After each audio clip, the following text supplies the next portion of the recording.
All right, everybody, welcome to the first debut episode of Sports Sushi here. I will be your host slash moderator, DJ Slow Boogie. We're going to go ahead and we're going to change that name as we move forward.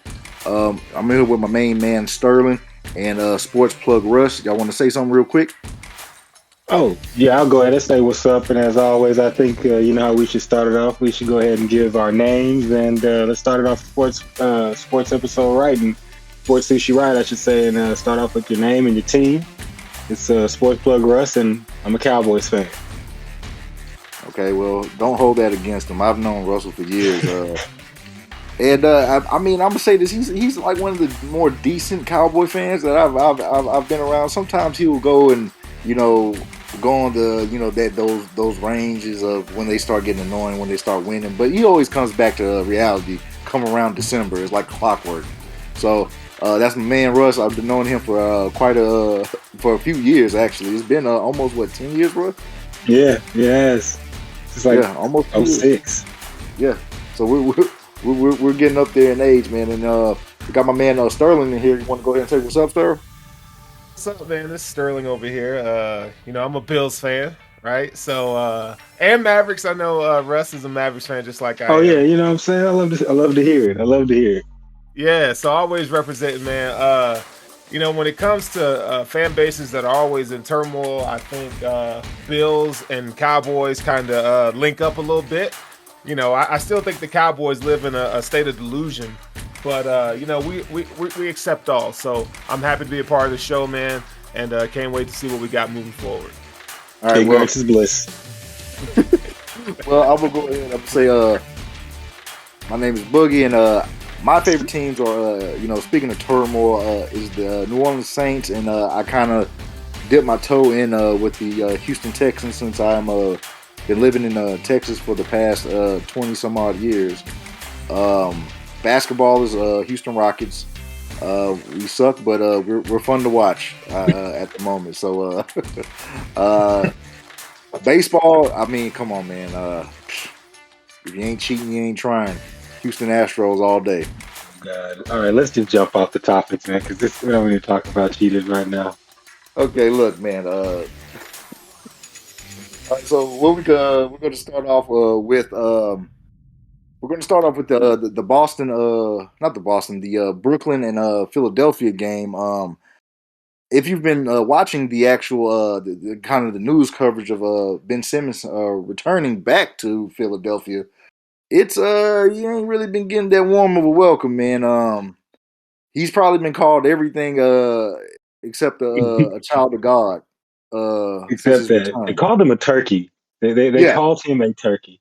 And I I just haven't have to heard. say, I just have to say this. If you don't know, well, let me let you know. The game's already over. If you want to see a dead body, turn to TNT because there's a dead body all over Philadelphia, and it's them.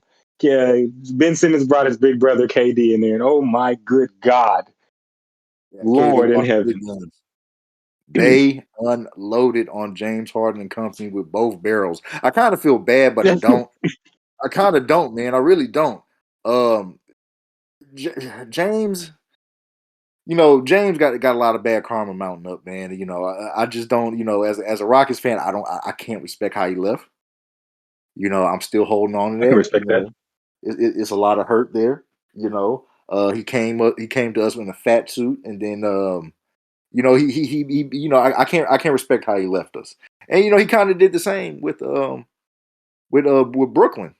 And so it it's hate on both sides. I see, Brooklyn fans and the Philly fans are both giving them a piece of their mind, and I can tell you right now, Philly fans are not disappointed. They are not. I haven't heard somebody call somebody a turkey since like the '70s. As far as like uh, Yeah, man, they called that disrespectful, man a bird, uh, a yeah, a turkey. turkey. I haven't heard I that in a swear. minute.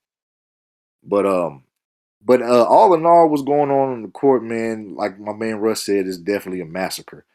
Um, it's not looking pretty, not at all. Did I you think have the you caught score. any of it? I was gonna say, have you I'm caught I, any of it, Sterling? What's that? Have you seen the murder on live TV?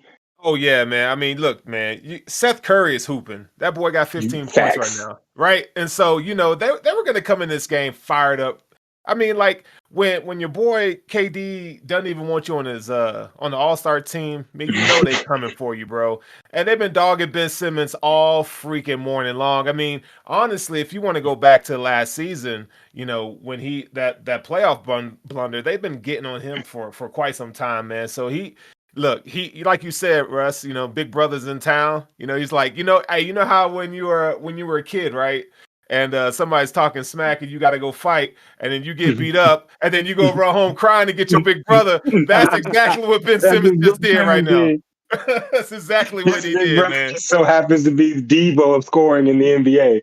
I mean, the man started five. The man started 5 for 5 and started talking smack to Joel Embiid, and I was just like, "Damn!" I was like, "I don't think this is gonna go well." All right, in my James Harden voice, "Damn, it wasn't supposed to be like this. It wasn't supposed to be like this." But as it leads us in, like Boogie, as we were talking about with the trade itself, though, now that we've seen the game, I think you'll agree too, Sterling. We finally get to see like we can finally kind of judge it, even though Ben hasn't played. We can kind of see, okay, the Nets aren't just high and dry without Ben Simmons. They're blowing these guys out by 20. So you can kind of look back at the trade and say, some people that said Ben Simmons is the deadly force that the Nets may need, they looking right now. They're looking right now, even though he hasn't set, and that's scary that he hasn't set foot on the court yet. And the team out there is obliterating the team that everybody for the past week and a half has been just gushing over. And I ain't trying to sound like a hater. You can call me Silky Johnson if you want to, and sound just hating. But I just didn't see it. And tonight I'm looking at the screen like they don't have any heart. I'm just gonna be 100 with y'all, man. I see no heart. James Harden has never had heart. What's that dude out of what's that, the Thank you. Lion? The coward Yeah, of the out of thin line. man. You can't just dog Harden like that. He's had heart. It's just in the boom boom room, right, with the strip club. That's where he's got heart. 80,000. He need to go. Oh, He need to go back. He need to go back to the boom boom room, I and he mean, need to I get his mean, heart back. yeah, I mean that seems to be his safe place and where he can center and zen himself out because when he was out here, he was in the zone, on the court and in the VIP rooms. I can tell you that much.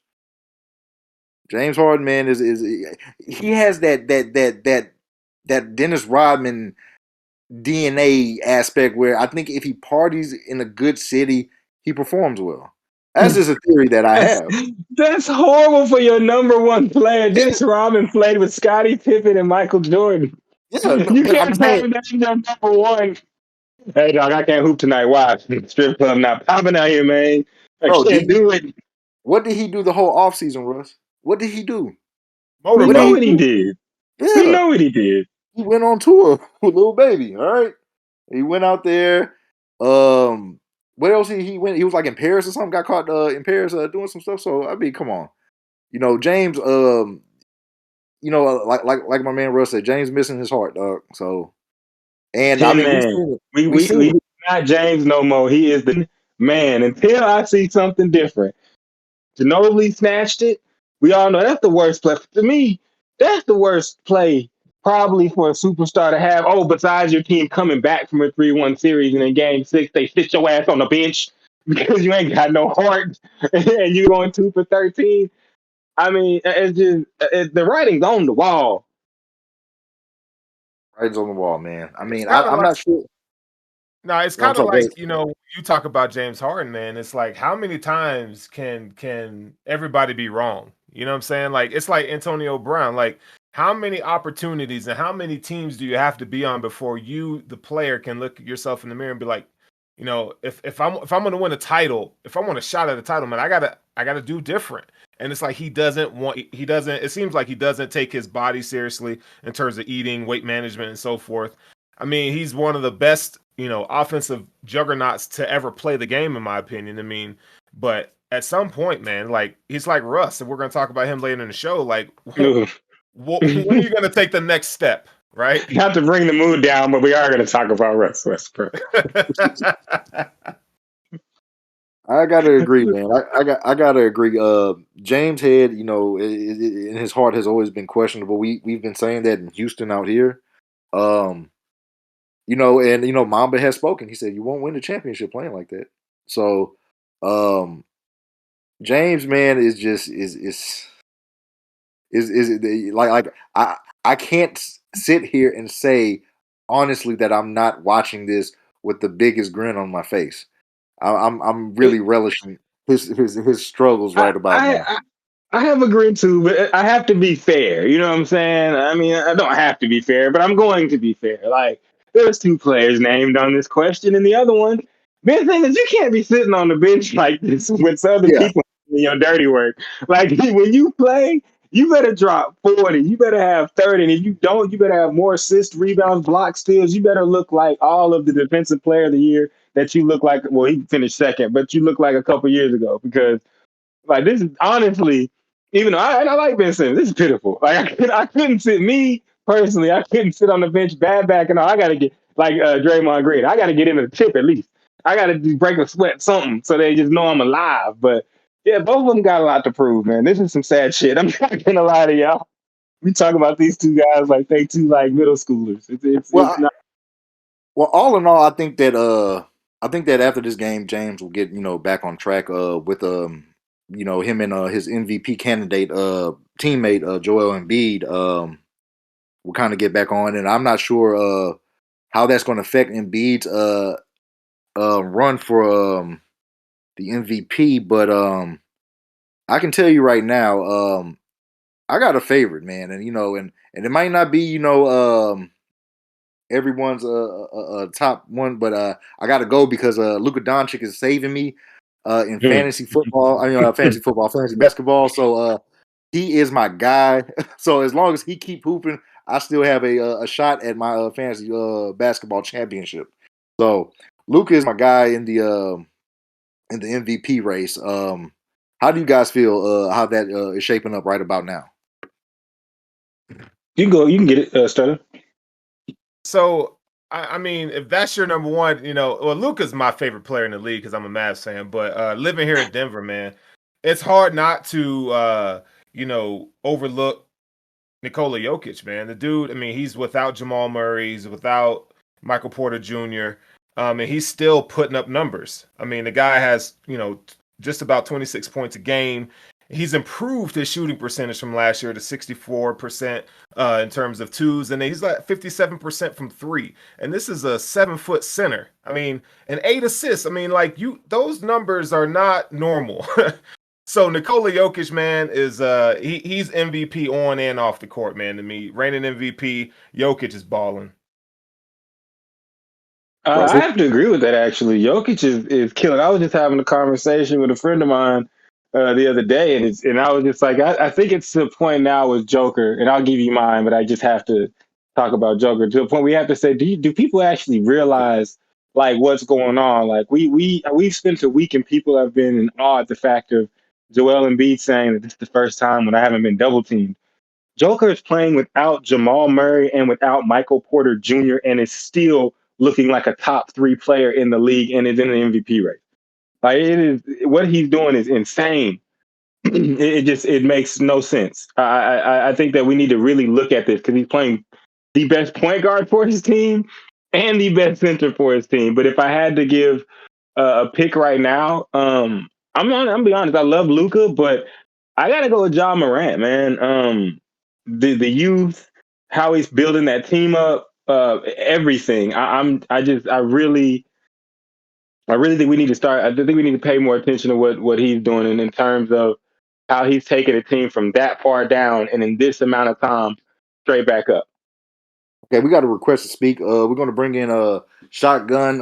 What is that? 1118. Okay, We're going to bring him in right now. Go. Let's you see. hot. He's going to bring him in. There you go. There he goes. Showing y'all love. Just trying to figure out how to work the buttons, but I like what y'all talking about. Keep it up. I feel you. I'll give a formal introduction. I see you, shotgun. I want to hear what you have to say about. Welcome to Sports Sushi. Grab your chopsticks and come on, get it in. You the first. Yeah, I'm gonna listen in, man. Y'all doing a great job. Appreciate the love. I'm gonna listen in. Broncos Yes, jersey you wearing on that avatar, Yeah, bro? nah, you can speak, man. Speak your piece. We're letting you Nah, you raise your hand to hey, speak. that's a Warren. I'm from Houston. That's a Warren Moon jersey. I had to put my Deshaun Watson jersey up until we figure out our legal situation. So I'm man. rocking the Warren Moon for You pay some now. track now. Hey man, look. Yeah, but You that's know, my little brother. He the biggest Broncos fan in the world. So he happy for Russ Wilson. So yeah. All right, well, we're gonna get into that later in the show. But as far as the MVPs stats go, I know that we always want to have a certain part of the show where we try to fill you in on some things that you may not know, or randomly just add it into a topic. And this is one of the topics that we wanted to talk about, our favorites for MVP, and we're gonna probably get into a little bit more. But I would like to give some facts. Just slight facts. I'm not gonna stat you too much, but let's talk about the reason why not only are they the MVP on the court, but some of the things that they are doing off the court. Because some of the things these guys, from Steph Curry to Joker to John Moran, all these guys are doing things off the court. And me personally, I just wanted to highlight one of the candidates in the top five. I know I can't see our list. We'll have to get it up one day where y'all can see it. I know Steph Curry was on there, and the things that he did during All-Star game when he had about $50,000 donated, and if he scored a certain amount of points. We all know he scored 50 some odd points. He had another $40,000 because he hit the most threes ever, and he had another, I think it was another $50,000 because he won the MVP. And this is before the game. He said, "If I do this, I'll donate this money." And then on top of that, there was another $448,000 that got donated because he was on Team LeBron and they won. So not only are they doing things on the court that are amazing, but the things off the court. You got Joker donating a sum of money so big to a hospital that they don't even release the amount. It's just things like that. I think we need to pay a little bit more attention to that. But if you didn't know, well, hey, now you know.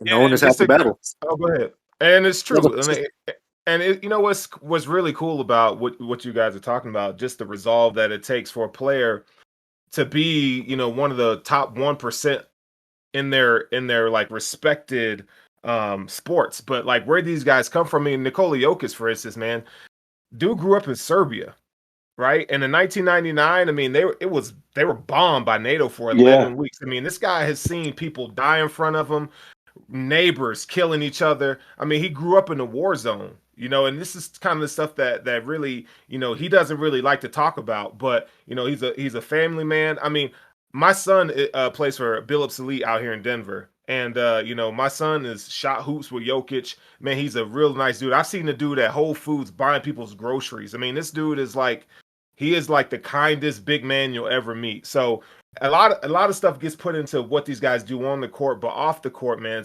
they're just people, right? And at Yeah. the end of the day, it's how you treat people. It was what matters most. And you know what? Yeah. And Yeah. that's good that that you bring that up as far as how you treat people. One superstar at the time is not really been getting fair treatment when it comes to the NBA fans. Russell Fair. Russell, Russell Westbrook has been getting Starting to let me go. Starting to let me go. Starting to let me go. I'm like one of the Wayne's brothers in the show. Hold me back. Hold me back. Nah, man. Look, just bring it down, I'm gonna Russ. say Just take this. it down. But but yeah, Russ has always been very proponent to hecklers and stuff like that, and he's always had a problem with them. Um, do you think that? Do you think that is he is being as some people say a little bit too overly sensitive about this? I mean, because heckling is not a part. I mean, it's technically a part of. Not technically, it is a part of sports. Yeah, it's part of it. Part of it. And you know what else is a part of it? You get heckled when you play like shit. I'm just gonna be honest with you, man. It's one thing if a guy is mad because he's getting heckled, and we can look and say he's playing his heart out. You know what I'm saying? He doesn't really deserve it. But Russell Westbrook, you weren't brought here. If Malik Monk was playing like Russell Westbrook, then we wouldn't care. If we would just, okay, well, Malik Monk is just, he's just not gonna make it. But Malik Monk is playing like Russell Westbrook should be playing. And that makes no sense. And then for you to get on there and you make a full circle around, first you start with my family, which no one should get death because that shouldn't happen to anybody. But what made me upset hearing it was he went all the way around and it ended with, "I don't want to be called Westbrook." Man, you then stop breaking. It's that simple. People aren't heckling him on some like, oh, we just don't like you. They're heckling him because you were playing like trash 2 years ago in Houston. You looked like you could win the MVP. You were averaging 30 with James Harden. Now you Facts. out here and you can't even throw yourself an oop off the backboard in warm up, and you mad at people for calling you names. You can retire or go somewhere where they don't care about basketball. Plus, I hate to be this guy. I hate that, but y'all gonna feel me when I say this. It's soft. It's Charmin Ultra, bro. It's so charming right now. Man, what does it tell you? And I don't mean to be like, you know, the old dude in the room talking about what happened in the glory days, but man, the NBA, like if you look as like attendance, the NBA had so much attendance back in the 80s and the 90s, man. And fans, people they're not any different than they were back then. They talk trash to Jordan. They talk trash to Michael. They did this. So why it's like we got this generation of just soft players, right? Everything is social media driven. Like, man, Russ he's not playing well. And I think part of it has to do with because he's not the top dog anymore. He's not the guy. You know, when you got LeBron's running the show. And I think that's kind of hurting his game a little bit, man. He just doesn't know how to adjust. Russ has never been able to adjust, ever. That's always right. been the main problem with his game is that he's an awesome player. And that's what hurts me about it, because like he's a player that you look and you say, damn, he's cold as hell. He's played 14 years. He don't have a championship. How? He's played with KD, Carmelo Anthony, Paul George, James Harden. How did he average the triple-double? The dude is literally, Oscar Robertson does not like him because he wants to be like him. Like Oscar Robertson really just despises him because he's a better version of him. And it's like, but when you get on the court, it's like his brain just like turns into butter in the microwave, and he just dissolves. It's just horrible. We got another Boogie. I think you got another hand up. Okay, so we got our boy Dale from Florida coming in to speak for a minute.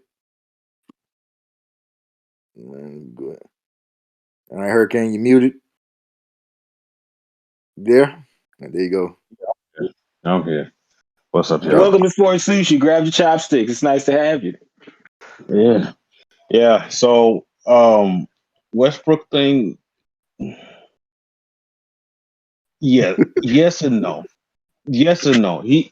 Russell. He had to get the stink of, oh, he can't do it without KD. So once he did it, he did the back-to-back MVP season type seasons with the triple doubles. Then he moved on, go to Houston, go to Washington, do his thing. So he was always, give me the ball, give me the ball, give me the ball. In the sense of him not knowing how to adjust, I disagree on it because Team USA, he was coming off the bench and he wasn't getting that much minutes. Okay. So with that, he can know how to adjust his game. The problem is this, and I agree with you say, because he's been on top and been the man of the team so far, he doesn't know how to do it. It took him a while. He should have took notes from Carmelo. When Carmelo went to Houston for 2 seconds. Mm-hmm. Carmelo had to learn how to Carmelo had to learn how to do that. So then after that, he had to sit out. He had to humble himself. Westbrook needs to humble himself. That's the stage, and that's the part of it in stage that he's in his career right now, and he can't accept that. Yeah, no, I agree with that. You make a good point. I mean, yeah, humility is good, but when you at that level, there has to be a level of leadership to you, and when you don't possess that, I think that affects your character on and off the court. And also, when you play such a physical brand of basketball that he plays, it's just not plausible for his body type to just sustain that much, pounding all the time. I mean, you have to see some sort of decline, right? I mean, you look at guys like Zion Williamson, for instance, right? He can't even get on the court because he's put so much wear and tear on his body, and that's concerning, right? So, yeah, man, there's a lot of factors that go into why. Can I interject real quick, Stan? I'm sorry, and I'm sorry. I'm not fat shaming. I'm not saying. I'm just saying Zion does have wear and tear, but he mostly has surf and turf. Because that man has a problem with eating he's eating way too much, and it makes no sense. It's to the point people are saying he's got a fat. So we can talk about Zion another time because I think he's a great talent, but I do think he has an issue with his weight, and it's very serious. I think he's got an issue with his weight. And If if he you doesn't lived get in it, New Orleans, you eat too. true. That's Maybe facts. that's why his mom and them want him out. Maybe that's why they say, "Get our baby out of there. He's going to eat. There's nothing we can do." It is true because I think one off season he came out and he was looking like money, and then the next one he gained about a Mm-hmm. solid like 40 Look like good Boogie pounds. McFarlane. Yeah, is that etouffee, man? All that etouffee and gumbo. It's good. Crawfish It's season was good for delicious. him. It's delicious, but you in the NBA, son, you can't be doing it like that. But we can go ahead, Sterling. I'm sorry. I just whenever I hear Zion, You I just good. be like, He might want to divorce little Debbie. That's all I'm saying. he said to death do his part. All right, now let's get off of that. We can't do it. But did y'all see the float though? No, I just did not see that. Oh, so the listeners out there, anybody, and it's my co-host, y'all have to go ahead and look up when we get our room set up too. I have to post it in the room. We have to show you this float that they had at Mardi Gras. Instead of Zion, it just said 1 ton on his shirt, and it was a big fat Zion, and he was surrounded by money and food. Like, so I think he's very close to becoming a New York New York Knick. I don't Yeah, think he's gonna want to be there for too much longer. Russell yeah. Westbrook is losing it. I mean, lost it, losing it. He's at that point. What else you got for the world? But I mean, I I don't want to mean, cut down on them guys too much. yeah. I mean, at this point, Russ is kind of at that junction and that crossroad in his career. I gotta agree. Nobody plays forever. You got to go ahead and start betting on yourself, man, and betting on the future, like Calvin Ridley. Apparently, my boy Calvin Yeah, Ridley, that was man. funny.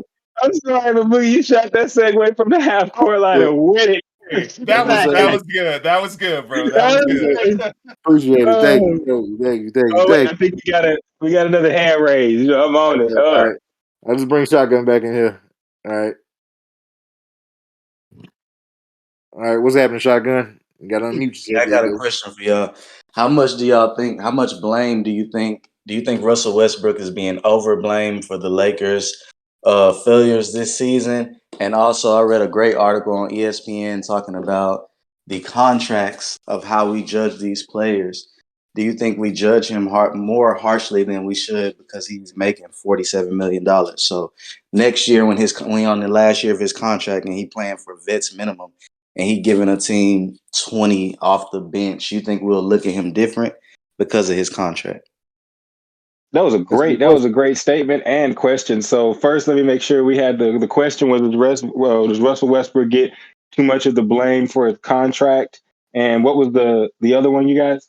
But the Lakers' trouble, and do you think that the contract is part of the blame? And I think it's the Lakers' trouble. How much blame does he share, or if he shares any blame, or should Okay, share any? I'll knock out what I think, and I do think he gets a lot of the blame because of the contract. Because every time we talk about it, all jokes aside, even when I talk with my boys, we're like, "You got Russell Westbrook for all that when you could have had Buddy Hield and another piece to help you play defense." Because last night we saw Jalen Green say we just targeted Carmelo Anthony. You know Carmelo Anthony can't play defense like that. Yet you made moves to put Russell Westbrook in the situation, but at the same time Russell Westbrook got paid that money because they expected Russell Westbrook from Washington, not even OKC, but the one in Washington, not even the one from Houston. The one in Washington was hooping too. So they're getting, I don't even know what this guy's like, I play at the rec on Monday nights. He me. he's like, his depth perception's gone. I mean, I feel you, Shotgun, when you say if he's getting 20. But at this point, would it be a consistent 20 or would it be every once in a while? But I do think he gets a lot of the blame. And I do think he gets too much blame. The niggas old. They old. Come on, man. They're old. Let's all just get the elephant out the room. And everybody don't want to talk about it. They want to talk about Braun and all them like they spring chickens and they're 22 years old. They are 35, 36, 37, 30, going to be 38. So they're old. They should be getting ran like this. If you was in your local rec center and some old dudes came in there to ball with you, you would run them off the court too. That's facts. I've seen it happen live and in person. Oh, the things I've seen at Lifetime Fitness, man. Whoa. I've seen guys. I'm dead serious. I've seen guys out there, man. In their full, gear and stuff like that, from head to toe, trying to relive their hoop dreams. Then I seen other guys, come out It there doesn't and work. they just walked off the street and just gave them work. And But Sterling, what do you think? Do you think it's mostly the contract? Do you think it's fair? What do you think about the Russell Westbrook, about that aspect of the situation? You has to be the top of the list. I mean, that's the problem with these NBA contracts. They get a little overflated and they're guaranteed. So, yeah, when you're making that much money, you are expected to produce. I mean, that's just not in basketball. That's just in life in general. You are expected to produce. I mean, this year he's 28% from three. Like, bro, you've been playing in the league since 2008, and you are 28% from three. And that ain't gonna cut it, man. And when you got a guy like LeBron James, who is the king of spacing, that can get you in a spot to where you can thrive. Like that's not an excuse, man. So it like we talked about earlier in the show. I think it's a mental thing. But yeah, man, when you're making that much money, there is an expectation that comes with that, and it's LA, so the spotlight is going to be on you regardless of what you do, and that's just the nature of the beast. Yeah, Indeed it and is. I think another thing we have to say, along with us talking about the other guys and their philanthropic things that they do, he's very good in the community, and part of me thinks it's why I can't be. I can make jokes, but I can't be that mad at him because part of me thinks that he's focusing more on what he can do for the community of LA than he is on his basketball game right now. And my whole thing is, if that's so, go be the best. Go be the mayor of LA. Go be the best Russell Westbrook for LA that you can. Because me as a basketball fan, I don't want to watch this Russell Westbrook. Yeah, you know what, man? I gotta agree with you on there, Russ. I remember back in those triple double days, like my man Dill came in here and said it was exciting to watch, man, and he was one of the more exciting players to watch. But I mean, now you got players like Ja Morant that's out there that's kind of that same level of excitement. The Jalen Green on the Rockets is doing some stuff that's is exciting to watch, man. I know we're not winning games out here, but it's just fun to watch on that level of It entertainment. sounds like you're kind of pointing to the fact that when we look at the Western Conference and as a whole, like the youth is kind of having the movement with the Ja Morants and the Luka Doncic and the Yep. DeAndre Ayton and Booker, and then won last night without Chris Paul by about 20 points. And it kind of looks like it's not necessarily, or it is. LeBron, you getting older, Melo, you getting older, and these young dudes, Yeah, they can play basketball too. yeah, it's a They didn't shift. get drafted. They didn't get drafted to watch y'all. They got drafted to beat y'all and make sure they put y'all in the coffin with all due respect and get you up out the league. Like, what did Magic Johnson say to Larry Bird when he started watching Michael Jordan? It's time for me to retire. I don't need to be around for this. And I think that's starting to happen. I really do. I think we're seeing it. Look at Minnesota. For years, it's like, what does Carl Anthony have to do? And I think we're not. I think one of the reasons why it's kind of a shock and it's kind of coming at people all of a sudden is because we draft these guys at 19. You draft them at 19 and they become, consistent superstars at like 23, 24, 25. And 25, people look at them like, it took you so long. But think about it. Back in the day, you got drafted, you were like 20, 22 years old. That's only 3 years in. So I think that it's just time. I think that the time is coming, and it shouldn't be. I don't think it should be that big much of a surprise. Um, the it's how the world works. Yeah, nobody plays forever, man. Nobody plays. Yeah. So let's go ahead and touch on segue and move over to the NFL and touch on Calvin Ridley, a guy that was trying to invest in his future uh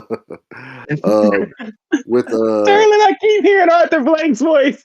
You it's, messing with my money, man. it's You messing with my money, Calvin. Did you bet on this? and the thing is that he sat there and he bet on the Falcons. He bet on the Yeah. Falcons. Y'all think you Which call Matt Ryan? yeah, which I mean, he probably went ahead. Oh Lord Jesus, I don't know what he was thinking, man. They were going to find out. I do. He was thinking about turning 1,500 into 3,000. That's what he was I think thinking about. I'm still I think chilling anyway. I think Russ said it best. He said, "Man, you couldn't, just give the phone to like one of your partners, give the 1,500 to like one of your friends, and be like, hey, bro, Yeah. place the bet. I give you like 10%, if I win.' So I mean, If it's really your partner, he would do it for free. He would just be like, "All right, bro, I'll do it." Like I was like, my first person I said, I'm not gonna lie. I said he couldn't ask his mom. I mean, yeah, you couldn't ask your relative me, cousin. I like to gamble. If it was me, I mean, I would have given the money to my mom. Then I would have called Matt Ryan. I'd have been like, "Yo, the spread is 12. I just need y'all to stay close. You know what I'm saying? Don't make too many mistakes." I would have found out who playing today. I ain't been in the locker room in a while. Who's playing today? Who's not playing today? But there's so many different. I think the reason why it's so bad is because there's so many avenues he could have took not to get caught, and he took the one way. I'm gonna do it on my phone that's logged into me. Yeah, he did Calvin it. Ridley. It's so dumb. I mean, just think about it. You signed a rookie contract. It was a 4-year, I believe, like a $10.9 million contract, and Yeah. $8 million of that is guaranteed at signing. So why do you need to take your $1,500 and bet on that? Rookie Ask traded Calvin Ridley, 1,500. bro. Hey Sterling, the what is his hit this year? The money he's losing this year about $3 million.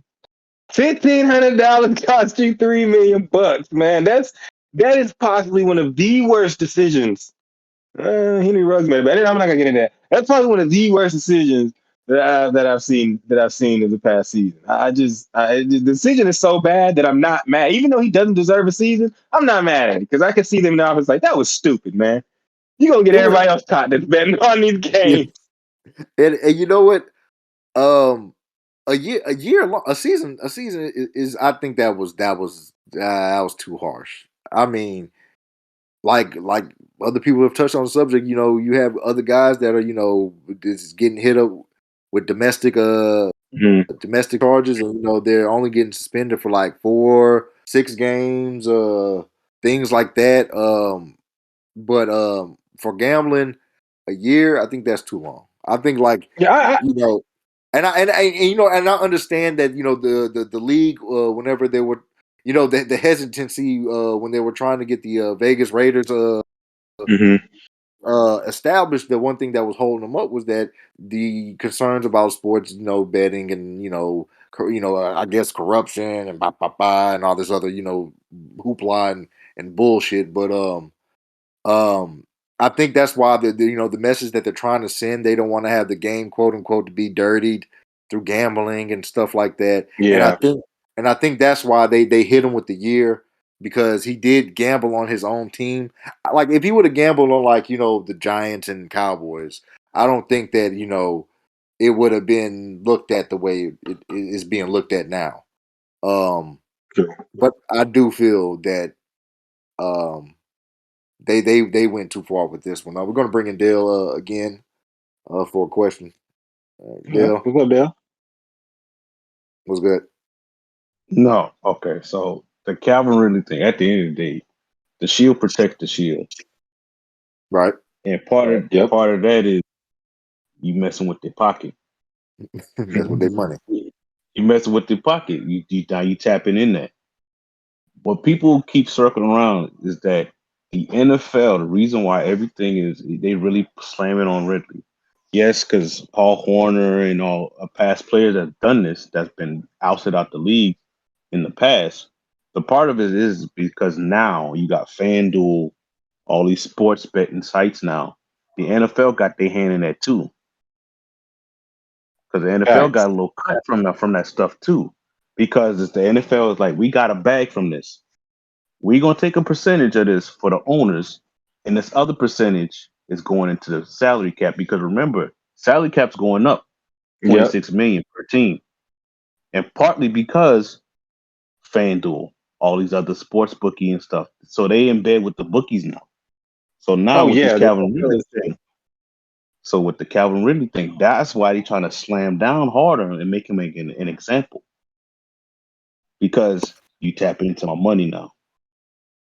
That's 100% correct. Yeah, that's really what it is, and that's partly. I think that's partly, and as a person that bets, that is partly the reason why I'm not mad at the suspension because, to be honest, the worst thing ever is to be like, oh well, I can't depend on the outcome of a game because we got guys that are on the team betting. We don't know what they'll do. You know what I'm saying? So I feel you. Like I'm on both sides. I feel you, Boogie. Yes, it's harsh, but it's something that had to be done. And it's so stupid. Like you just did it in such a dumb way that it's just there's nothing. It's like there's nothing we can do. I imagine that's what Roger Goodell told us. There's nothing I can do for you, man. Like there's nothing I can do. I mean, don't get me wrong. I'm not broken up about this 100%. I'm a Saints fan at the end of the day, so I'm still glad to see them do with less over there in Atlanta. So, but I'm just still kind of like, dude, like really, like there were so many other ways, man. You could have went about this, but this is the route that you chose. So. But I mean, like, I've heard what Dale says, and it does definitely make a lot of sense, man. The bottom line, man, is that you can't be messing with people motherfucking money.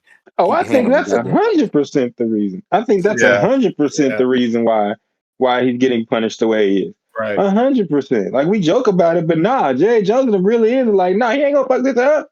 Yeah, Like he is not going to mess this up because there's one thing people love, and that is to bet. Win, yep. lose, draw. People love to gamble. And so the fact that they opened the floodgates and now sports betting is legal in the United States for most of the United States. Oh no. Anybody that comes close to messing that up is going to be damn near out the league if not suspended. Or I can tell you, suspended if not out the league. I And can this tell is you right part now. of. Go ahead. No, you good. Go ahead, Sterling. And I think this is part of the problem with the NFL. When there's some sort of controversy or tragedy, the NFL, they don't know how to handle these situations from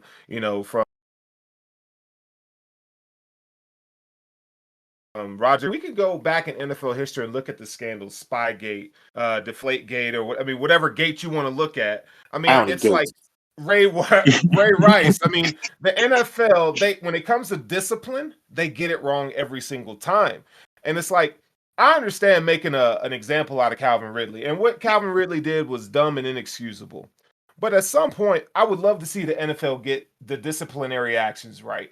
Instead of Yeah. suspending a guy for 1 year, why don't you suspend him for 4 games and then make a new rule? Like, if you get caught gambling, you will be suspended for a year. So that Hey, all these thank other you. cats who didn't get caught, because everybody's out there gambling. And then also look at where these, us being 3 African American males, where we kind of grew up and where we come from, it's real easy, Michael Vick, to get caught up in situations that do not benefit you. Now, I'm not making an excuse, but at the same time, you have to be able to be relevant with your culture. And if you're going to embrace betting fully, then there's a lot of stipulations that come with that. And the NFL, Yeah. once again, they failed to do the right thing. And I think that comes from their it's like they have a need to appeal to whatever the public says. So if the public's like, we want him out, they'll do that. And then they'll recant that statement. Like with the Ezekiel Elliott case, they were going back and forth. He's suspended. He's not suspended. He's suspended. Like it depends everywhere the public swayed, they sway. And I think that's why they always get it wrong because they never just take a firm stance. So we know what the rules are. We know where we stand. But the NFL is always like, well, sometimes we do it over here. Sometimes we're over here with it. So I think that is a really good point, Sterling, because they do need to get that under control. Because you're not lying when you say every time with the discipline every time. That's why with Deshaun Watson, they just said we're just not going to say anything. He just can't play until it's over. That's why they just backed up and they just said we can't. We're just going to wait till it's over.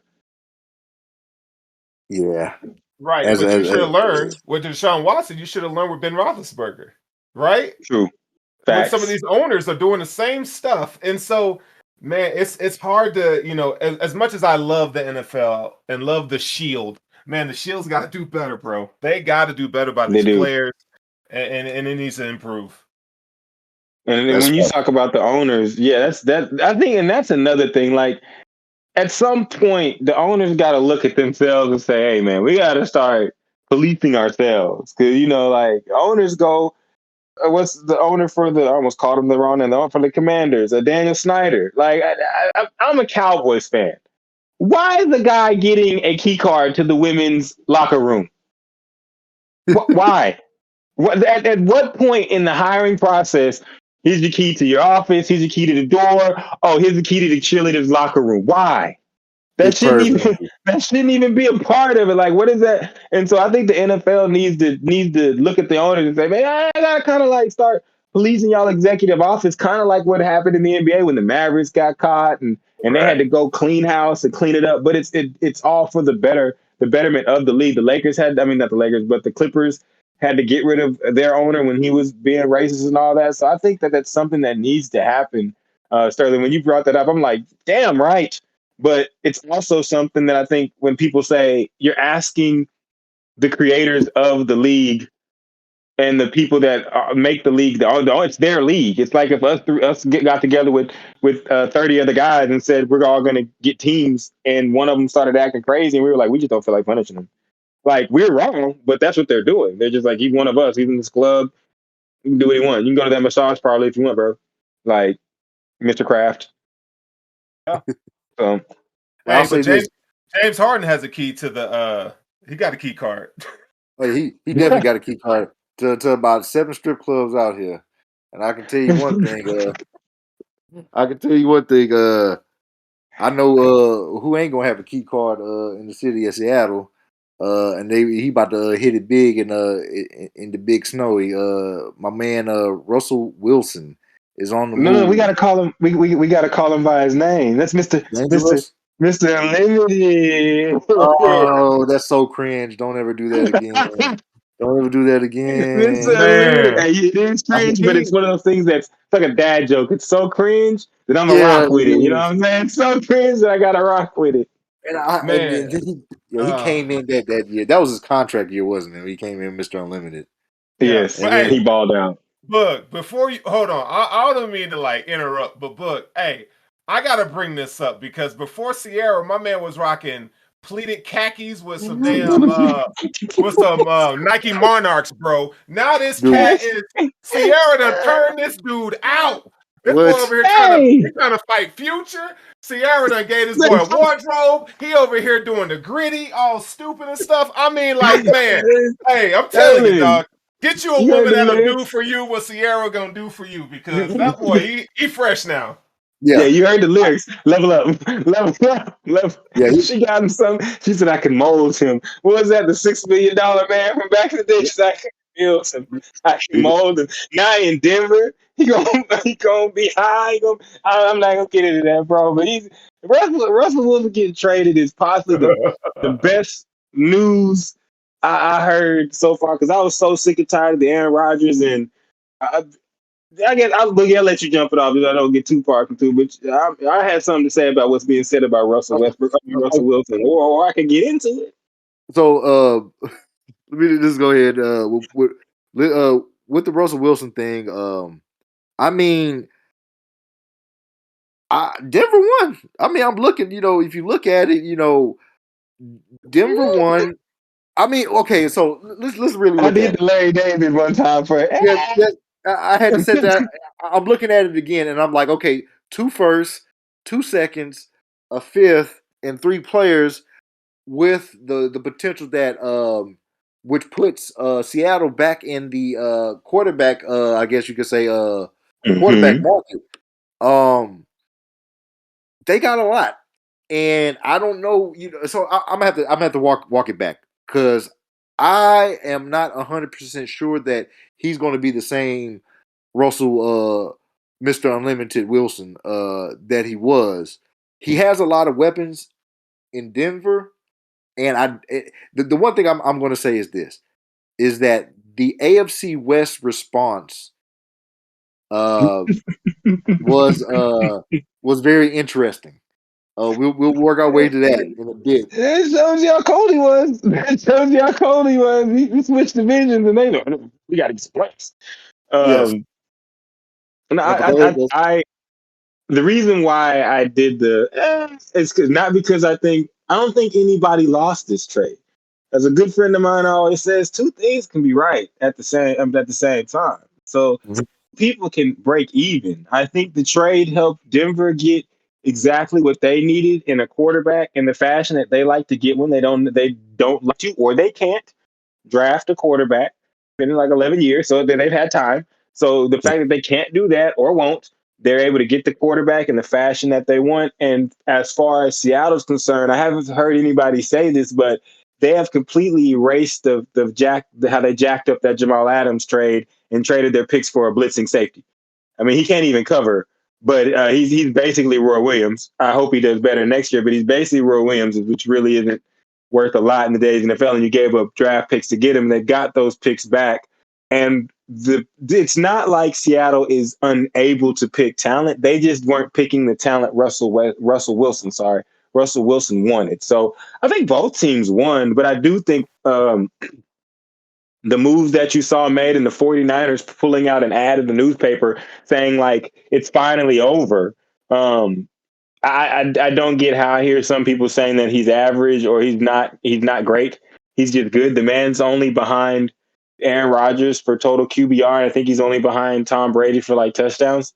He did not lose to San Francisco at all. He's up there for fourth quarter 3 comebacks, years. right? It's ridiculous. 2 years, I think.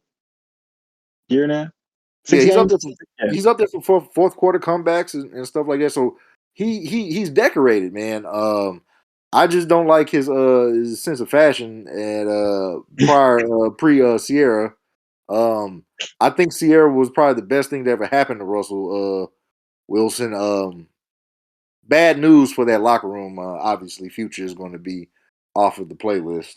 I happen to think that Russell Wilson may like the song Gucci Flip Flops because now he is the one rocking Gucci Flip Flops. You know what? You know the lyrics of the song.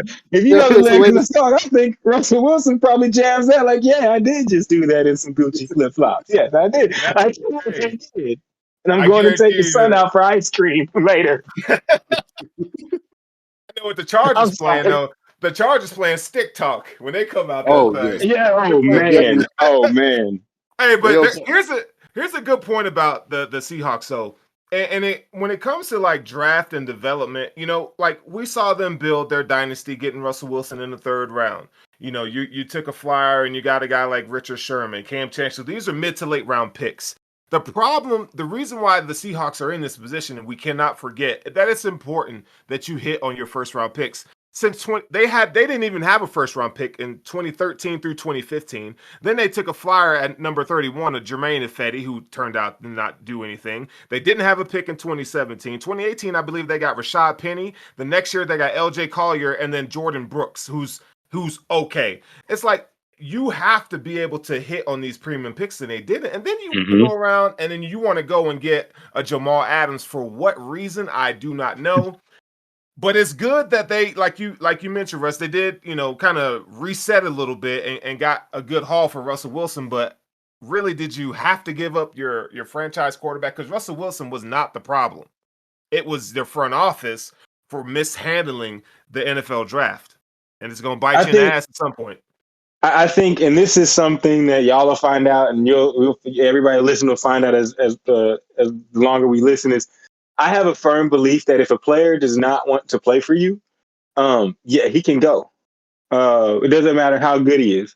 Because I just believe in sports, you have to have not only the talent, but the will and the want. This James Harden, not tonight because they got blown out, but this James Harden for a team that he in his heart wants to play for is totally different.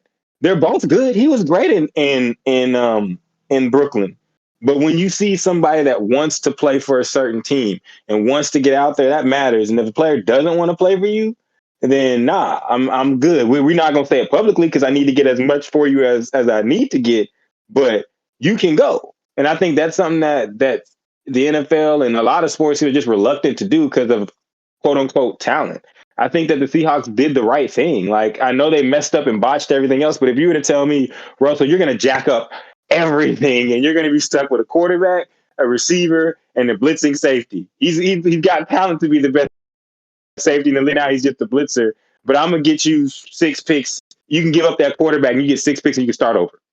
Then I would, and the quarterback doesn't want to play for you. Let me add that. Oh, okay. Yeah. You give me all that and I'll start over. And I'll make it work the best I can. They are going to have hard times, but you got to do what you got to do. If a player don't want to play for you, I can't put him out there with my jersey on. I just can't do it. Can't do it. Won't do it. Can't win with him. Can't play with him. Singletary. Mike Singletary, man.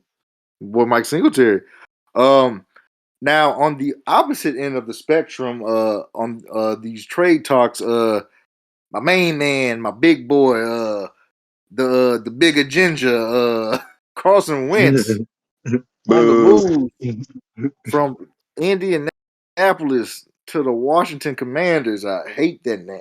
I still don't think I can ever get used to it, but we got to get used to it. I'm a Cowboys fan, so whatever you call that team, guess what? They trash. They Yeah. wear maroon, garnet. What is it? Garnet and gold. They trash. So Point blank. Period. We don't like that. Well, I don't like the team in Washington at all, and I do think it's a trade they needed to make because Tyler Heineke was not good. I mean, he played good, but he's not good. If you can make sense of that. this is And what they I mean. got a guy. They got a guy that honestly, even though I don't really care for the Wentz mania and all that. I will be honest. If he does take this as a last opportunity and stops calling his own plays in the huddle and stop doing just what you want, he could probably be a good quarterback again, and he could be good for them, especially with McLaren, Samuel, who's that the tight end, Logan Thomas. They have skill positions, and of course that defense is going to be good in Washington. Well, it's supposed to be good in Washington, and so I think the trade was good, but I think it's just the fact that Carson Wentz is soft, and you let a guy like Nick Foles crush your whole career. Yeah, We look at him that differently. that is one of the things that I'm going to call it a theory that a couple of Philly fans have shared with me. That Wentz was always looking over his shoulders while Foles was there, and as soon as Foles got out the building, they ended up bringing in Jalen Hurts, so he had to keep looking over his shoulders on a rookie that had no film, and no, and now his feelings got hurt, and he wanted to trade, so he goes to Indianapolis. They cite that he can't take hard coaching. There's a lack of leadership, and apparently he's calling his own plays in the huddle. So, I don't know, man. Sounds like I the think James Harden, yeah, of football, yeah, yeah. basketball. He's like you said, the James Harden of football. So he's Yeah, kind of sorry, James Harden is way better at basketball than Carson Wentz is at football. he's I'm like just talking about the whole. I he's needed like to be my way, my way, my way. Or is he's he the like Russell Westbrook? He's like he's really like the Walmart level Willie Beeman, but white Willie Oh Beeman. man, You You just know, call him great. You just call Carson great value. Well, I mean, he is. I mean, He is. I mean, Yeah. yeah. See, I'm telling you, It's it's not kind gonna of be like good. It's not gonna be good, but you're gonna get full. yeah. But I personally feel like the move is just um them throwing trash on top of a dumpster fire. I don't see um I don't see it bearing fruit. I think that they need to I just think that Wentz is damaged goods at this point. I think that if you tell me, and and like you said, Russ, like I remember I think it was Jimmy Johnson whenever he was talking about I can't remember the kicker's name, but he was telling a story that uh he had a kicker, he was kicking for him, then he told him, he said, hey, coach, I think I lost my confidence, and you know what Jimmy Johnson did? Cut his ass. All right. Yes. So Yes. um and that's my stance on Wentz. I think he's damaged goods. Mentally he's shot. Maybe, some people might feel a change of scenery might happen, but he already went through that, from Philly to Indy. Um, but I just don't. They were a cusp playoff team, and they had that collapse, and for them to kind of not run it back and go a different direction, that lets me know that dog, they weren't rocking with you, brother. Like they they seen something in you that just wasn't going to work, and I think that that he's just his confidence is shot. He might be able to bring it back, maybe not, but that's how I feel about this particular trade. I have a take on this. What's up? Okay, Okay, so we all agree that Wentz has a degree of cheeks to him. Okay, we're going to establish the foundation there. But let me tell you why I think this is probably the best situation for him. Okay, when they the Eagles drafted him, and I know this just because of what Josh Allen has been through, and it was the right environment, the right people around him the whole time. That's why they took a guy who was very, very unpolished, and look, he's one of the top 3 quarterbacks in the league. Facts. Carson Wentz has every intangible or physical ability you want in a quarterback. For a modern day quarterback, he has it, right? So I think when you go to a place like Indianapolis, where you had to, you got guys like Andrew Luck and Peyton Manning, established quarterbacks. These are leaders of men. These are supreme leaders, right? And then you look at a situation like Washington, where they really haven't had a quarterback that was really decent. Who would they have? Like the guy from Baylor. Robert Griffin III. Robert Griffin. He was 10 years ago. Oh no, I'm going somewhere with this. That was the last. I'm just saying that's how sad it's been. Keep going. But that's the last semblance of decent quarterback play that they've had. So I think the Washington fan base, they're gonna and Cousins. They're gonna embrace him. They're gonna need him. And then you put him with a coach like Ron Rivera. Both of these guys are Christians, so they kind of speak the same language. Ron can kind of help him kind of cultivate maybe as a man. I mean, he's done that with Sean McDermott and some of the Bills staff, the coaching staff. So I think if he has a shot, if he's going to do anything with his career, I think it's in Washington. But we also have to keep this in mind too. The Colts really didn't have a good wide receiver core outside of Michael Pittman, who's average, who is the average wide receiver. T.Y. Hilton is past his prime. Who else did they really have to throw the ball to? And look, 94 passer rating, 27 touchdowns, 7 interceptions. Now he does have erratic play. We know that. But let's talk about when those mistakes happen. I think what you're saying is all true. I think that's why you're right when you say, you pick them up, because it's not necessarily the total package. It's just that don't do what you did against Jacksonville. Don't throw left-handed passes out the end zone for interceptions. Don't sprain both your ankles on the play trying to get out of a play that's not finna be made. Like, it's kind of those things. And then when you hear he changes plays, like, I agree with you, Sterling. It's just those couple of plays. Like, it's just, they're really bad. Really bad. That's what Cheek's about him. It's like eating a delicious sandwich, and then when you get to the last bite, it's got mold in it, and you're like, "Oh, I done ate this whole thing." And it's too late. It's too late, and it's already done. But again, I also will say Sterling's right when you say, like, I think you kind of hinted at it at least. What else is Washington gonna do? It's kind of like, I can't come home with nothing. Like, I can't come home with nothing. So, like, I don't want no more Tyler. So, Carson, at least you look good. Like, come with me. Right. At least we can sell you. You can't sell the people of Washington Tyler Heineke anymore. You can't. He is what he is, a good backup. They need him. But with all these moves happening around the league, Aaron Rodgers is going back to Green Bay for what we don't know yet. Some people said it was like $200 million with a $153 guaranteed.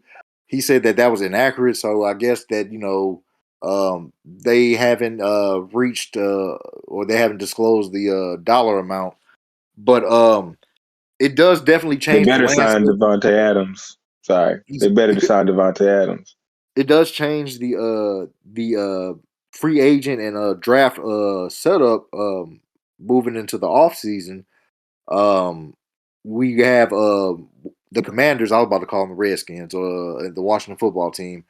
But the Commanders were looking at what was his Malik? What's his name? From Liberty, the quarterback of Liberty. Yes, Malik Willis. Malik Willis. Yeah, so they were looking at him, and obviously, I don't think that that might be off the board. I know Seattle has shown interest in Kenny Pickett, and small then this small hand, Mr. Small Hands. That's a strong hand. Your boy got the scary movies. Grab a strong hand. No, give me your other hand. No, this is my strong hand. So with all these changes, Deshaun Watson is still on the board, barring his legal issues. So a lot of people, quarterback needy teams, can make some plays. I know the Saints, they're still in need. Because as a fan, I'm gonna tell you right now, Taysom Hill is not the answer. Um, while they was picking these guards and D ends and D tackles, I would have been better. Felt better if they would have addressed the impending quarterback issue that was going to be present. But um, it does shake things up. I'm pretty sure before the week's end, is going to be a lot more moves to be made. Um, but I can tell you right now, man. This offseason has already got off to a very fast start, man. That's for goddamn sure. And the only thing that's faster are these fucking 40 times that these receivers and skill players are putting up. Um, but I want to touch on one particular player's 40 time. Big man from University of Georgia, Jordan Davis, 6 foot, what, 5, 6 foot Six, 6, six, three, six. 6'6", 340 pounds, bust out of 4'8". That is something out of my nightmares. If I'm a ball carrier, Yeah. that is scary. It's fucking scary. That's almost as scary as Khalil Mack and Joey Bosa, on opposite ends. Oh my God. Yeah, it's That a that scary sight.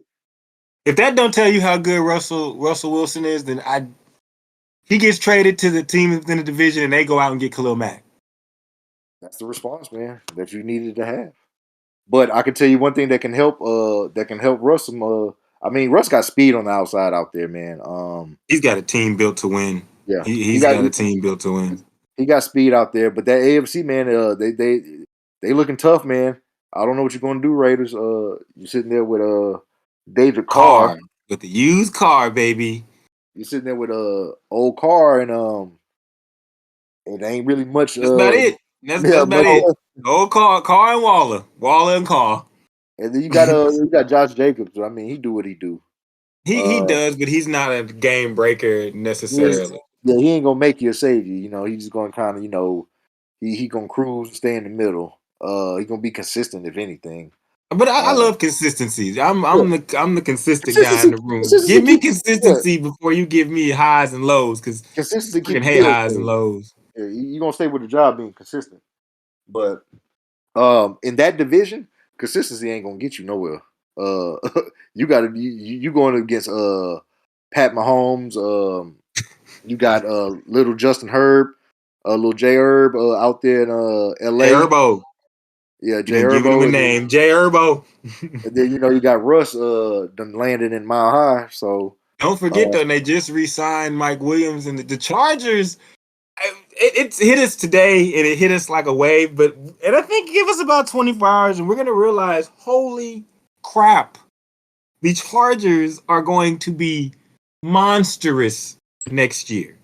I'm here to say I think they're going to be there. I think they're. I don't know if they're gonna win the division because Russell Wilson's going to win that division. I'm just gonna let y'all know. Russell Wilson's gonna win that division. You can have Pat Mahomes. You can have Russell Wilson's going to win that division next year. And if they get Von Miller back in Denver, it's very nasty. It is a sticky situation. It's a sticky situation. I'm It's gonna go interesting though. Hold on, ahead. because you mentioned Jordan Davis in the draft. So I've seen a few mock drafts from people that I respect, and they got Jordan Davis going to 11 to the Chargers, even with that trade today. So you take a Jordan Davis, Oh, Khalil Mack, and Joey oh my Bosa. god! I Oh Jesus! mean, what are you gonna do? Like, oh, and not you're to Die, gonna mention, you're gonna die. hike the ball to Russell Wilson. You're gonna hike the ball to Mr. Unlimited and say, "Take us to the promised land." And right? he gonna say, "You give me Jared Judy. You give me and Hamlin. Wasn't it Hamlin? He's coming back.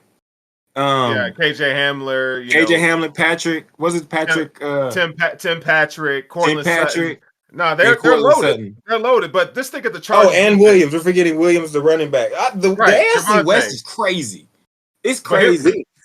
But here we go, though. So you got Asante Samuel at corner and Derwin James. Like the Chargers are putting it. It depends on what they do in the draft. But even without a Jordan Davis, right? But they have the 11th pick in the draft. They can really make some hay.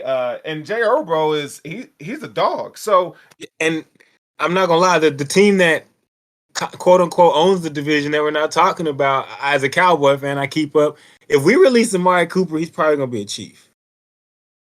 So if the Chiefs get Amari Cooper, like that's gonna be the best division in football, hands down. You're not gonna want to miss a game because if you Tyreek Hill and Amari Cooper and Kelsey with Mahomes, I'm a Cowboys fan and I'm like, nah, let him go. I want to see that. Like I'm like, let him go because I want to see what that look like. Well, Like, see, the thing about Cooper is this, dog, and as a person that's gave him a couple stints on my fantasy football team, he does these disappearing acts, where it will go later in the season, and he will just kind of like just be like, all right, you know what, I balled out for like 2 weeks, and you know what, I'm gonna kick my feet up for these next 3, and then I might go off on the next one, but he goes on these you know spells why? where he said, what? You know why? Why is that, Russ? Because that brother like 34. I'm not gonna lie to y'all. He ain't 27, man. There ain't no way him and Calvin Ridley, when Calvin Ridley was a freshman and he was a senior, and they the same age, unless he was the smartest kid in class and he was playing football at Alabama at 16 or something. I'm a firm believer. You can call me conspiracy theory Russ. Amari Cooper is 33. He's 33. Think about what you just said. He disappears. He's got nagging hamstring injuries, nagging groin injuries. Those are old guy injuries. What does Braun deal with? Knee, hamstring. He sound like me, and I'm 36. But he still look great. He still look great with the Chiefs. But I'm telling you, that's why he's older. He's older than he is. He didn't check the birth certificate. You can't be throwing him to the Chiefs, man. As a Bills fan, I do not want to see another weapon on the damn Chiefs. And not to mention, Amari Cooper only has 2 1,000-yard seasons in the last 6 years. That should tell you something. I mean, I like Cooper as a route runner. Yeah, I like Cooper as a route runner, but yeah, like he consistency. We need to see more of it, man. And I think on a team with Tyreek Hill and Pat Mahomes, it's kind of like, could he do a better job than what's the cat? I'm 17. Mecole Hardman? Yeah, Mecole Hardman, the guy that was supposed to be like Tyreek Hill, but is nothing like Tyreek Hill. Yeah. Yeah. Don't be giving the Chiefs more weapons. Can't be doing it, bro. I mean, I feel you. But you got it. What did they say back in the day in wrestling? To beat a man, you gotta beat the man. So Josh Allen and then go out there. Ed Oliver just got signed. Y'all gotta go out there and make it happen. I'm telling y'all, trade half y'all team for Saquon Barkley. Done deal. Y'all get it done. Y'all would get it done. The Bills, they came off with the number 1 defense. I think the Josh Allen and Pat Mahomes matchup is going to be like the new Brady and Manning matchups. I truly feel that. That is the AFC when it comes to quarterbacks is fucking ridiculous right now. Because I was just about to say, everybody's sleeping on Lamar Jackson, but one thing about Lamar Jackson that I always like to bring up is that man's whole running backfield was hurt. His receivers were hurt. And he just went out there every week and was just like, I'm gonna ball out until he got hurt. I respect that. I respect it. I think that people kind of are forgetting about how he gets down. Oh no, I ain't forgot about him. You know, it's a thick it's a thick lineup when you talk about the quarterbacks of the AFC. You got Pat and Josh Allen. You got Russ. You could just name 3 out of 4 teams of the AFC West. I'll put it this way: we gonna have to do a whole episode on the quarterbacks in the AFC. Yeah, we'd have to do a whole episode of that because it is ridiculous. It's ridiculous. the amount of talent in the AFC West is going to be crazy for the next 10 years. Is going to be the level of play that I'm looking at is most likely going to be dominance from the AFC over the next 10 years. I'll say about 7 AFC team wins out of the NFC. The NFC is I just don't see anything coming out the NFC that's going to. I just don't, man. I just don't, because I don't see the LA Rams running it back. I don't. I just No, don't they're see. not. Yeah, You I know don't where see I'm them running going. it back. Yeah, You I know know. what time it is. There's one team. I'll be your Huckleberry baby. There's one team that can make it happen. Who is Russ? Don't say the Cowboys. Jesus Christ. It's America's team, the team of all Oh teams, my It's the god! the Patriots. Oh team, my the god! team that makes the dream. You know, they put a No. hole in the top of the stadium so God can watch his favorite team play on Sunday. Oh And then man. we got a new stadium. You know we did? Put another hole in it. So he can watch his favorite team. All what's going to happen is December's going to roll around, and then you're going to play yourself out of position like always. But before that day, I'ma live like it ain't that day. Oh man. But looking at some of these 40 times, I know there's a guy from our alma mater is up there. Oh yes. Yes, he's up there. UTSA DB clocked in at what is 4.2. He's let me see what the 4.2 was. It 4.26? I believe the 4.26. He ran a 4.26, and Thornton from Baylor ran a 4.21. But I'm gonna ask Sterling because I know he has a comment on it. Like, why are they so fast? Yeah, so yeah, Tyquan Thornton ran a 4.21 and a 4.28. And Tariq Wooden is who you guys are talking about. Yeah, he had a blaze of 40 time for a DB as well. So this is the thing that people are talking about in these circles, where the NFL, the way they were clocking these times in Indy, they were saying that the players were actually faster than what they were clocked. Okay. Bullshit. So listen. So you had 8 guys. We're just talking about, first of all, this was the fastest 40 combine times in the history of the NFL. Okay. You got 8 wide receivers. We're just talking about wide receivers right now. 8 wide receivers ran 4.3 speed. 8 of them. If you look at a guy like Calvin Austin, whose official time was a 4.32, they're saying, and there's screenshots as you can find it on the web. I saw the video, Sterling. Yeah. Yes. I mean, these times are crazy. So For 4.03?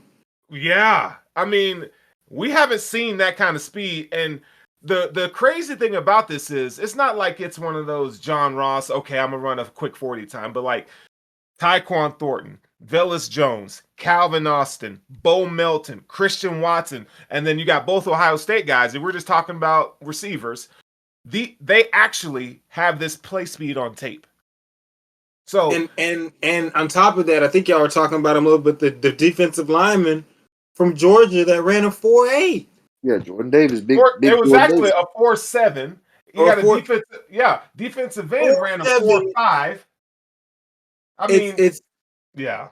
I've said, and I know we're it's like, are they fixed or fabricated? And I think that, and I don't think that they're speeding up the times for the players. I've always thought for years they've done things that slowed the time. Me personally, I said the reason why there's a white mat on the floor is because that part of the floor, it has, I believe it slows them down. I believe it slows them down because this year was the first year that I looked at it and I said, damn, they're running and it looks free.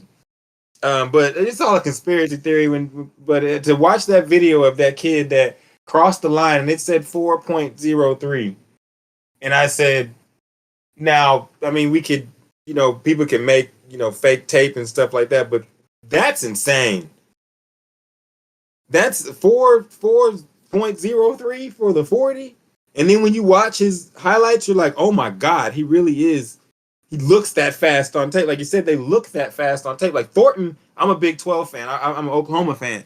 So I've seen Thornton personally torched us. So so I mean, like he has that speed on like you say on film too. So it's crazy. I'm not sure what we're doing in the past, but they damn sure didn't do it this combine. They did, Yeah. and it's cool to see, man. It's really cool to see these young guys kind of get their money because if the Raiders had every pick, they pick every fast dude in the damn draft. Yeah, Yeah, if Al all the Davis had his choice, receivers, all the yeah, receivers. yeah, if Al Davis had his choice, every guy that runs a 4-3 and under will be on it. Will be in the black and silver. Looking at Darius Hayward Bay. Wow, what a speed Which shed. gets us in. I was gonna say you mentioning him, John Ross. I'm not gonna call him when I call him in the text, but John Ross and getting to those guys, it's not really like it matters too much. I mean, some guys have a 40 time that's blazing. I really just look at it as an event. When it comes to football, I've always thought that the way someone runs on a track is different than the way someone runs On the field. when people are chasing them, trying to tackle them. That's facts. I can attest to that. Whenever I was playing ball, our coaches always used to tell us that there's two types of speeds. There's field speed and track speed. Um, some of the players that are blessed to have both, he says, but he was like, we don't really care what you run on the track. We want to know what you run on the field. So yeah, it is a difference. And the ones that play, they kind of you kind of know. Um, Devin Hester. so my thing is this is that do you think does speed really kills? Does it really kill on the field or does it kill careers? With these 40 times, people kind of get thrusted with the with a lot on their shoulders because like my coach said, you cannot teach speed. So I think finding these guys, or putting these guys in roles like how Russell said, McCole Hardman. They kind of want him to be, opposite Tariq Hill, but that's, not how he's playing. And I know that they did that because of his speed and his height. But how do you guys feel about? Do you think that the speed is kind of a double edged sword, or is it or is it just like personnel people not using them correctly, or do you think that these players got into these positions or got drafted because of their speed? I think I think that it has to do with a combination of all of that. Like you need somebody fast, but you have fast like Tyreek Hill, where we saw at Oklahoma State, he was superior. And then you have like the film doesn't lie. Then you have speed like Jalen Rager. He's really fast. He was good at TCU, but you also saw in some games he can be defended. And so I think what the NFL does is sometimes they look at the guy's speed, and like you say, you can't teach it. You can teach everything else. It's like in basketball, you can't teach somebody how to jump like out the gym and windmill 360 dunk it, but you could teach them how to pay attention and do the other things on the court. So I think that as a general manager, you're like, it's safer for me to get a fast guy and try to mold him rather than get a guy that I think is not going to be fast enough. So it is a double edged sword. It's like like John Ross, you can leave that alone because you saw when he played Alabama, you saw it. Like okay, his speed can be neutralized. Like he doesn't have the ability to. It's not going to translate unless he's playing lesser competition. I think that's another thing too. Don't show me a guy running away from who she said State University. Like show me how he's running against prime Clemson, prime Alabama. The prime SEC defenses that are good that have NFL players on them to excuse me, to stop what you do. I really don't think a lot of times that they don't look at that. I think that they bypass that because a player like Michael Gallup. I remember when he was getting drafted. He was very. I don't know if you remember Boogie. He was very high on my list. I was like, he's very good. And people were like, why is he good? And I was like, watch the Alabama tape. Don't watch what he's going to kill all these other schools. But watch the Alabama tape. When you watch the Alabama tape, you're like, holy crap. Like, he's decimating these Alabama cornerbacks. And I think that when you go and you see a guy run a 4.3, the next thing you need to do is go look at, okay, what did he do against the best competition in his conference? And if the best competition in his conference isn't that good, or he never played anybody that good, you got to be wary about it. I think, when you're that fast, if you can't gear down, if you can't run a full route tree, if you can't gain separation at the top of the stem, your speed is not really gonna benefit you. And and I think like a lot of these guys coming out this year, there's some really good route runners. So it kind of goes back to, their place. Something we talk about in the scouting academy is that, these guys show really good play speed. And that's rare to have that kind of speed, but actually you can, when it comes to being a wide receiver, you can run your routes properly. Or if you're a defensive back, do you have fluid hips? Can you turn and go with these wide receivers? Yes. Those are the things that are important. So like you look at a guy like Anquan Bolden, who was slow. His 40 time was really slow, but he's out here cooking NFL DBs because he knows how to take proper angles. So you got to have all those things to be a complete elite wide receiver or defensive back or whatever. You have to have. It ain't just speed, but you got to add some other stuff to the tool. So yeah, it's speed fun to is watch. just speed is like, you're certainly 100% correct. Speed is just pretty. It's just like just a pretty girl with no brains. It's nice to look at, and some guys are gonna be like, "Give me that," you know what I'm saying? But but that's a pretty good analogy. Yeah, I mean, it really is. If you go to the, it really is like, do you want a 2-door Ferrari that goes 200 miles an hour, but you'll never be able to get your groceries to fit in it? You'll never be able to get more than one person in it. You'll never be able to, you know what I'm saying? You won't be able to handle any of your errands in it, but it's a Ferrari and it goes 200 miles an hour. Or you can get this nice, you know what I'm saying? You can get this nice Jag truck or this nice, SUV, you know what I'm saying, that does everything, but it doesn't go 200. Speed is very attractive, but I'm a fast person. I would tell you, don't put me out there over a swole guy that can catch. Because when they hit me, it's over. I'm done. I'm not doing that. No, I'm good. His nickname in the flag football thing was Russell 99 Speed Johnson. The thing I'm is, fast. I'm he'll a get fast over, but person. he couldn't catch. That was the thing. Well, stop. But stop the lies. You sit on the throne of lies. Luckily, we'll take care of that in another cast of pod. But nah, yeah, I'm fast. But I just that's why just my opinion on it is like, and I guess because when you are fast, you're just like, yeah, he fast, but can he do everything else? Because me personally, my favorite receiver of all time is probably Michael Irvin. He ran like a 5, but he ran deep all the time. So like it's one of those things you have to have game. Yeah, but on them enhancers, yeah, he ran every bit of a 4.5. So my boy Mike, man, Michael Irvin has always been one of my top receivers because of the playmaking and physicality of his play. But I mean, there's one man that I'm sorry, to me is one man and one man only, Randy Moss. That is my all time favorite receiver. He was always just fun to watch, interviews and everything. So We're gonna have to do a show about receivers because we could go on for days. I'm gonna let oh you yeah, know. we definitely could. Yeah, we're gonna have Yeah, to do one. we're gonna have to save that one for another day. But a couple of these receivers in this class have their chance to kind of make their names and potentially be in the Hall of Fame. And just like that, on that aspect, you got guys that could go ahead and flame out and be labeled as that uh that label and that tag that no player wants to be labeled as a bust. And I think that and some of them are, some of the fast guys are, and some of the fast guys are not. And I think it all just depends on Okay, a well scheme. let me just rattle off just like the top 10 guys that ran the fastest 40 times in the combine. So obviously number one is John Ross with a 4.22. Kalon Barnes this year, cornerback with a 4.23. Chris 2K Johnson, running back 4.24. Rondell Melendez, a wide receiver with a 4.24. Dree Archer, running back 4.26.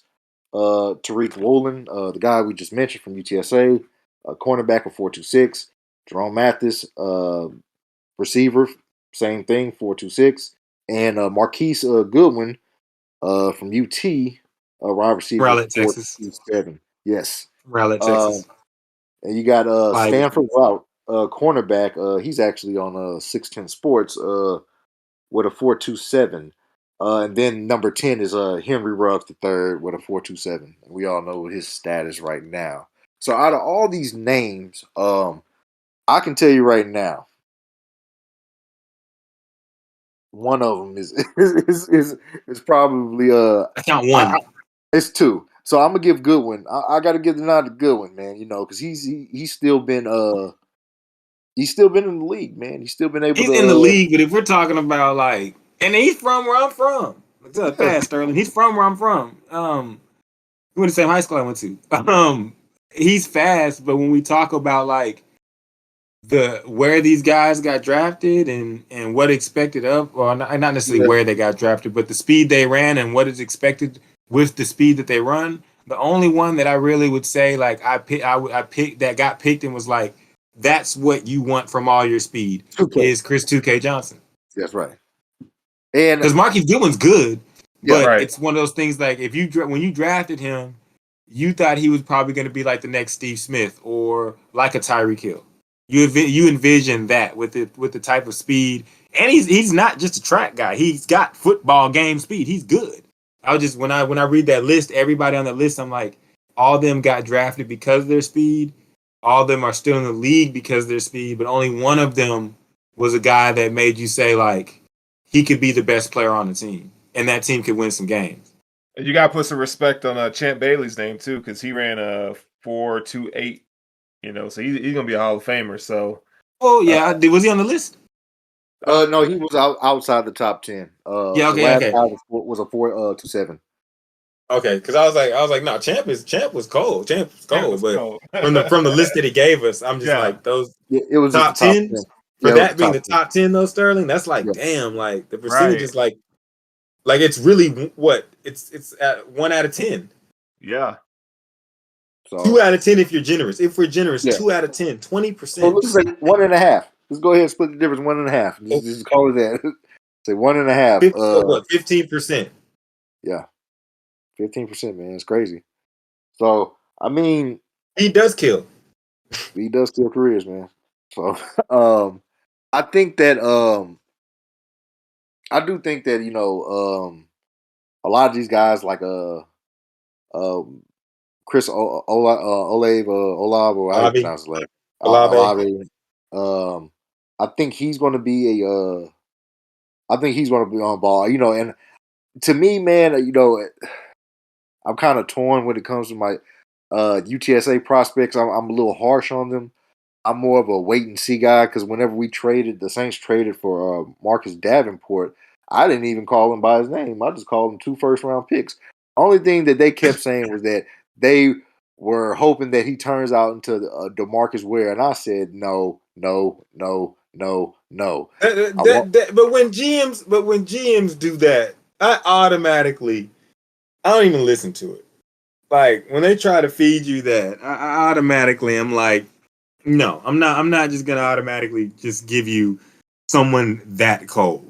But with it being DBs though, I will say I would take a flyer on a really fast defensive back over probably a receiver. The reason being is you just gotta knock the ball down, bro. Like we could, like you say, we could try to teach you technique, and I fall in that trap too. Because in my head, I'm like, we could teach you technique. Like we could teach you how to get in the way.